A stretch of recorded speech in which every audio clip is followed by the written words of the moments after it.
A graça e a paz do nosso Senhor e Salvador Jesus Cristo. Este é o canal Hildo Pulcini. E se você ainda não é inscrito no canal, se inscreva no canal, aperte o sininho para que você possa receber as notificações. Estamos realizando a leitura do livro Humildade, a Beleza da Santidade de Andrew Murray, capítulo de número 8, Humildade e Pecado. Pecadores dos quais eu sou o principal. 1 Timóteo 1:15. A humildade é frequentemente identificada com penitência e contrição.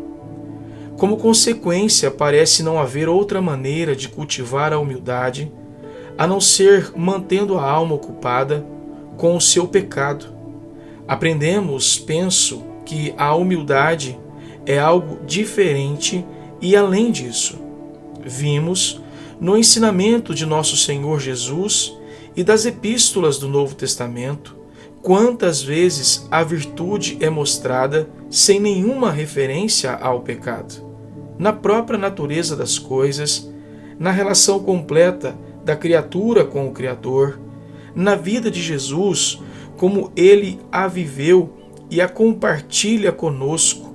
A humildade é a própria essência da santidade, como o é da bênção. Isso é a destituição do ego pela entronização de Deus. Onde Deus é tudo, o ego é nada. Mas, apesar de esse ser o aspecto da verdade que sentir ser especialmente necessário destacar, preciso dizer de maneira rápida o que a profundeza e intensidade do pecado do homem e da graça de Deus dão à humildade dos santos. Temos apenas de olhar para um homem como o apóstolo Paulo para ver como, através de sua vida como um homem remido e santo, ele vive inextinguivelmente a profunda percepção de ter sido um pecador. Conhecemos as passagens nas quais ele se refere à sua vida como um perseguidor e blasfemo. Eu sou o menor dos apóstolos, que mesmo não sou digno de ser chamado apóstolo, pois persegui a igreja de Deus. Trabalhei muito mais do que todos eles, todavia não eu, mas a graça de Deus comigo. 1 Coríntios 15, versículos 9 e 10. A mim, o menor de todos os santos, me foi dada esta graça de pregar aos gentios. Efésios, capítulo 3, o verso 8.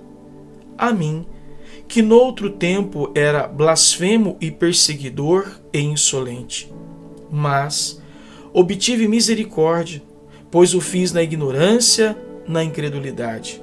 Cristo Jesus veio ao mundo para salvar os pecadores, dos quais eu sou o principal.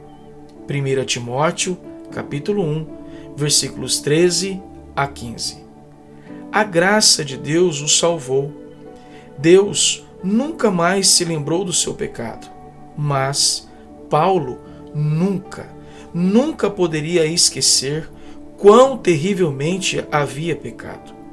Quanto mais ele se regozijava na salvação de Deus, e mais sua experiência da graça de Deus o preenchia com a alegria indizível, mais clara era sua percepção de que ele era um pecador salvo, e de que a salvação não tinha significado ou doçura, exceto pelo fato de ele ser um pecador e fazer com que isso lhe fosse precioso e real.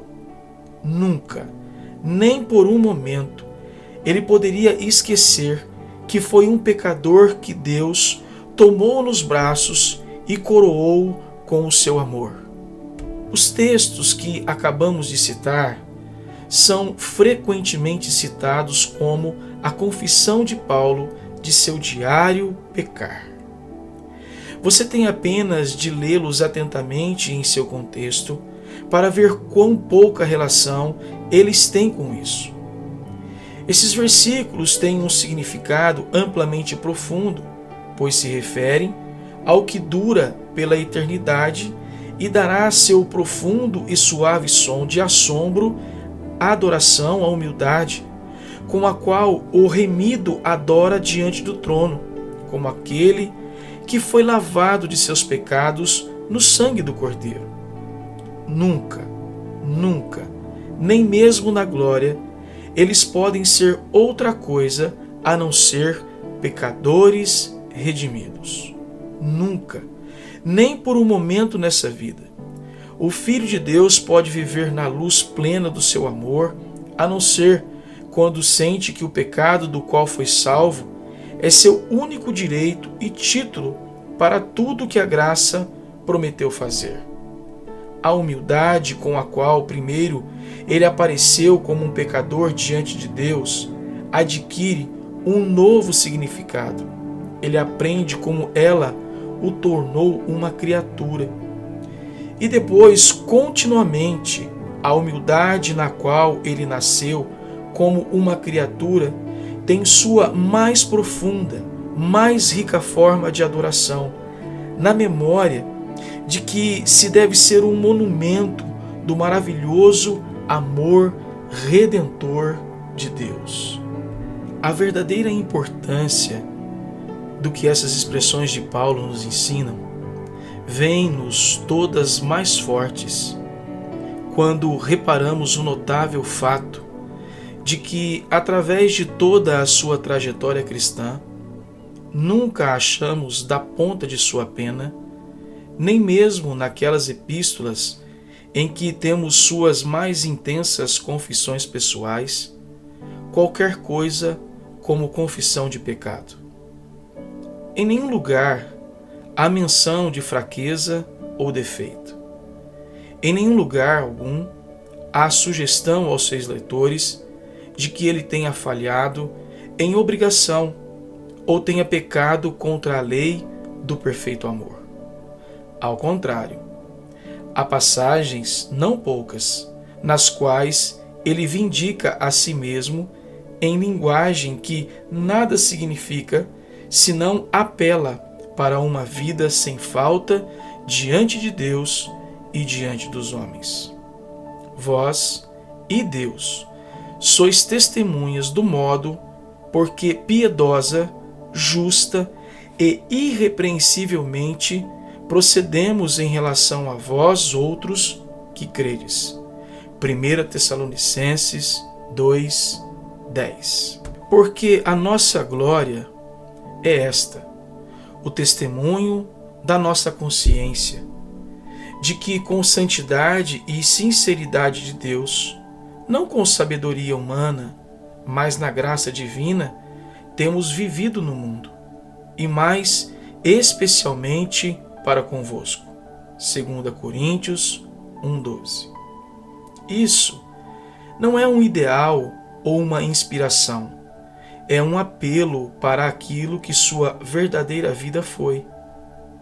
Por mais que possamos considerar essa falta de confissão de pecado, todos admitirão que isto tem de apontar para uma vida no poder do Espírito Santo, tanto que raramente é percebida ou esperada em nossos dias.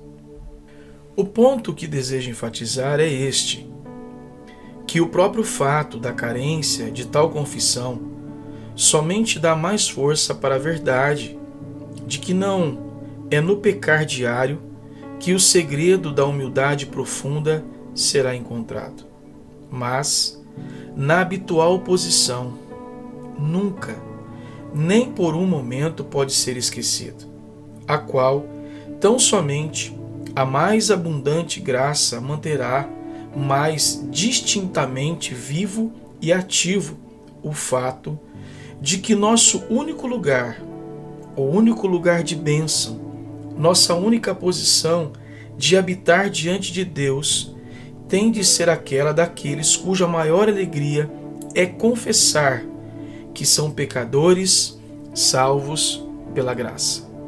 Com a profunda recordação de Paulo de haver pecado tão terrivelmente no passado, antes de a graça encontrá-lo, e a consciência de ser guardado de pecar presentemente estava continuamente ligada à lembrança permanente do poder oculto do pecado, sempre pronto para aparecer. E só afastado pela presença e poder do Cristo, que habita interiormente. Em mim, isto é, na minha carne, não habita bem nenhum. Estas palavras de Romanos 7 descrevem a carne como ela será para sempre. A gloriosa libertação de Romanos 8:2. A lei do Espírito da vida em Cristo Jesus me livrou da lei do pecado, a qual me havia capturado.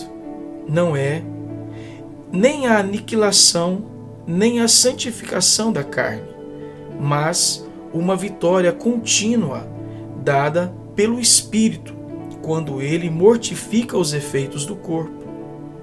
Como a saúde expele a doença, e a luz traga as trevas, e a vida vence a morte, o habitar interior de Cristo através do Espírito é a saúde e luz e vida da alma. Mas com isso, a convicção da possibilidade de abandono e perigo sempre tempera a fé de alguém na ação passageira ou contínua do Espírito Santo, dando-lhe aquele senso simples de dependência que faz a fé superior e alegra as criaturas com uma humildade que vive apenas pela graça de Deus.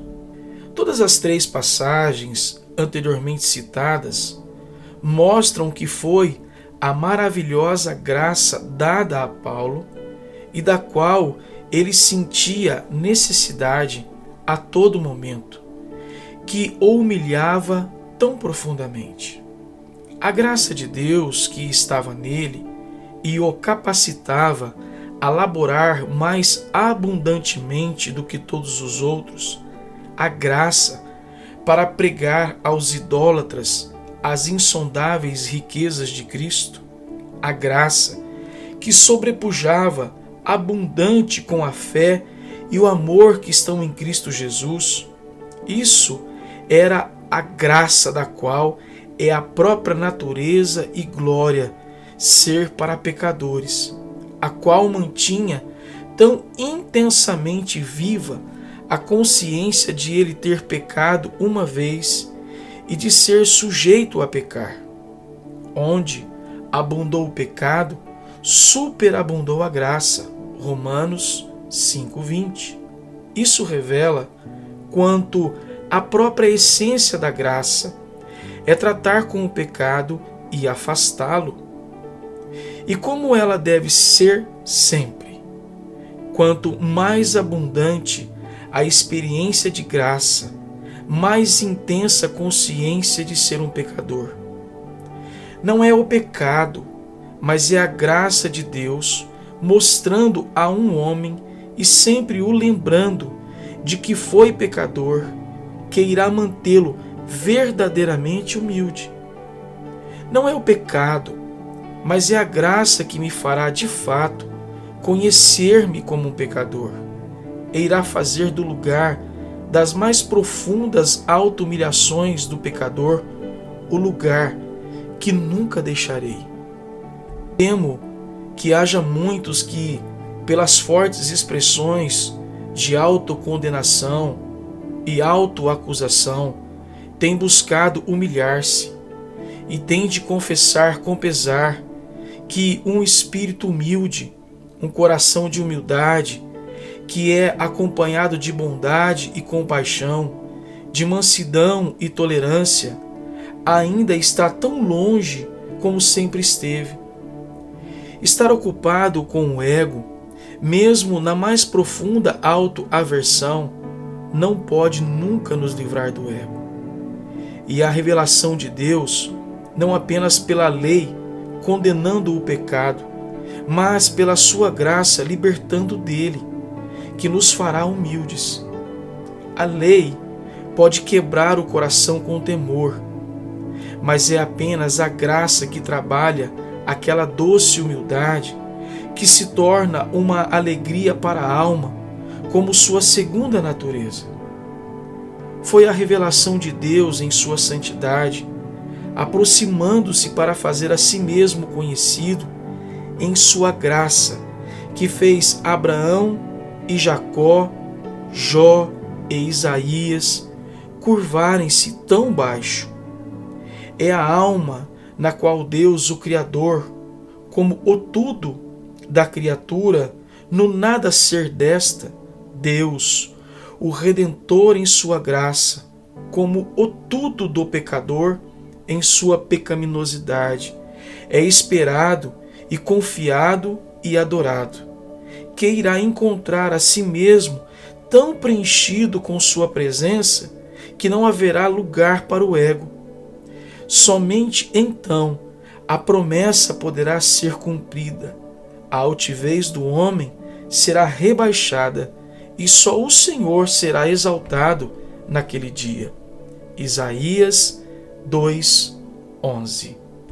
Isso é o pecador habitando na plena luz do amor redentor e santo de Deus, na experiência daquele habitar interior pleno do amor divino, que vem através de Cristo e do Espírito Santo, que não pode ser nada a não ser humildade.